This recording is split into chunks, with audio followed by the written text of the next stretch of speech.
નમસ્કાર મિત્રો, ઘણી વખત વ્યક્તિને કોઈ પણ કારણ વગર જ માનસિક તણાવનો સામનો કરવો પડતો હોય છે. આ ઉપરાંત મિત્રો, જો કોઈ વ્યક્તિ સખત મહેનત કરે છે તો પણ તેની આર્થિક સ્થિતિમાં સુધારો થતો નથી અને તે વ્યક્તિ સતત બીમારી અને નાણાકીય નુકસાનીનો સામનો કરી રહ્યો હોય છે. મિત્રો, આ બધા લક્ષણો જો કોઈ વ્યક્તિમાં જોવા દેખાય તો શક્ય છે કે તે વ્યક્તિ પર તેનું ઘર પર મેલી વિદ્યા કે કોઈ કાળા જાદુની અસર થઈ હોય છે. આ મેલી વિદ્યા કે કાળા જાદુની અસરને દૂર કરવા માટે મિત્રો વાસ્તુશાસ્ત્રમાં ઘણા ઉપાયો જણાવવામાં આવ્યા છે. મિત્રો, તમે ઘણીવાર જોયું હશે કે કેટલાક લોકોના કામ અનેક વાર થતા રહી જતા હોય છે અને પરિવારના સભ્યો પણ બીમાર પડવા લાગતા હોય છે. આ ઉપરાંત તે વ્યક્તિની આર્થિક સ્થિતિ પણ સારી રહેતી નથી. આ વ્યક્તિને એક પછી એક આર્થિક સમસ્યાઓનો સામનો પણ કરવો પડે છે. મિત્રો, વાસ્તુશાસ્ત્ર અનુસાર જો આવા લક્ષણો કોઈ વ્યક્તિને જોવા મળે તો સંભાવના છે કે તે વ્યક્તિના ઘરમાં નકારાત્મક ઉર્જા. મિત્રો, સામાન્ય ભાષામાં કહીએ તો આ બધા લક્ષણો કે સંકેતોને મેલી વિદ્યા કે કાળા જાદુની અસર થઈ તેમ કહી શકાય. તો મિત્રો, હું તમને વિનંતી કરું છું કે આજના આ વિડીયોને તમે અંત સુધી જરૂર જોજો અને તમારા મિત્રોને આ માહિતી પણ શેર કરજો, જેથી કરીને અહીં બતાવેલ ઉપાયોનો ઉપયોગ કરી જો કોઈ વ્યક્તિ પરેશાન રહેતા હોય તો બહાર નીકળી શકે. તો મિત્રો, આ મેલી વિદ્યાના લક્ષણોથી બચવા માટે વાસ્તુશાસ્ત્રમાં કેટલાક સરળ ઉપાયો આપવામાં આવ્યા છે. જો આજે આપણે આ વિડીયોમાં જોઈશું તે પહેલા મિત્રો, તમે અમારી ચેનલ લાઈક કરજો, શેર કરજો અને સબસ્ક્રાઈબ કરવાનું ના ભૂલતા.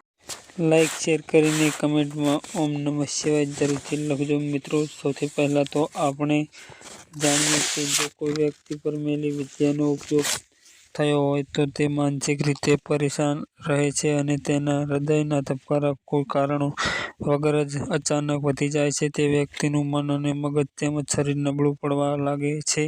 રાત્રે સૂતી વખતે ભયાનક અને ખરાબ સપનાઓ આવે છે. આવા વ્યક્તિઓને એકલા રહેવું તેમજ તેમને કોઈ ભૂખ કે તરસ પણ લાગતી નથી. તો મિત્રો, આવો જાણીએ કે આ બધી પરેશાનીઓથી બચવા માટે વાસ્તુશાસ્ત્રમાં કયા કયા ઉપાયો આપવામાં આવ્યા છે. તો મિત્રો, હું વિનંતી કરું છું કે વિડીયોને અધવચ્ચે મૂકવાની ભૂલ ના કરશો અને અંત સુધી જોજો.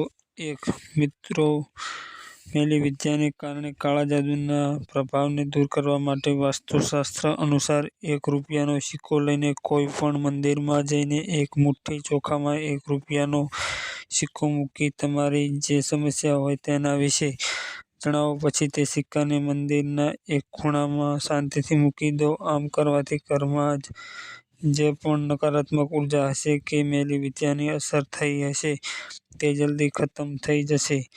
બીજું, વાસ્તુશાસ્ત્ર અનુસાર શુક્રવારના દિવસે ઘરના મંદિરમાં ભગવાનની સામે એક ચોકી બનાવો અને પછી તેના પર પાણીથી ભરેલો કળશ રાખો અને તે કળશ પરથી કેસરથી સ્વસ્તિક બનાવો અને ત્યાર પછી તેના પર ₹1નો સિક્કો રાખી દો.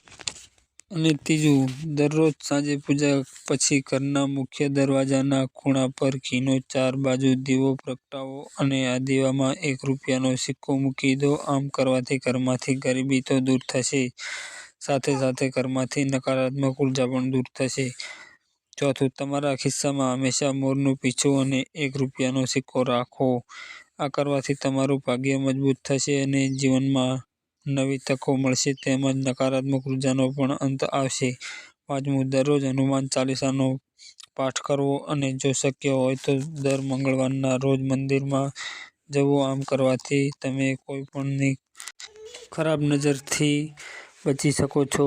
છઠ્ઠું, મેલી વિદ્યા કે કાળા જાદુની પ્રભાવને દૂર કરવા માટે તમારા ઘરમાં ગૌમૂત્રનો છંટકાવ કરવો. મિત્રો, શાસ્ત્રો પર નજર કરી